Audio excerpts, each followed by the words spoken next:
বিকেলে শহরের শাপলা চত্বর সংলগ্ন মুক্ত মঞ্চে জাতীয়তাবাদী মারমা সম্প্রদায়ের উদ্যোগে এই পথসভার আয়োজন করা হয়।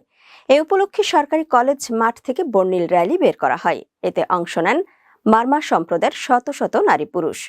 র্যালিটি শহরের প্রধান প্রধান সড়ক প্রদক্ষিণ করে মুক্ত মঞ্চে পথসভায় যোগ দেয়। সেখানে প্রধান অতিথি হিসেবে বক্তব্য রাখেন বিএনপির প্রার্থী ওয়াদুদ ভূঁইয়া। এ সময় তিনি বলেন,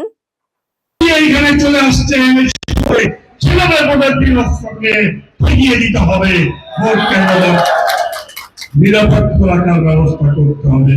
ভোট কেন্দ্র আপনার সুষ্ঠু অবাধ নিরপেক্ষ ভোট করার জন্য আপনাদের পাহারা দিতে হবে।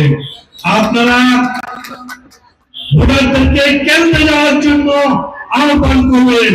পাহাড়ি বাঙালি যুবক বৃদ্ধ বৃদ্ধা সবাই যেন কেন্দ্রে যায়, সবাই যেন ভোট দিতে পারে।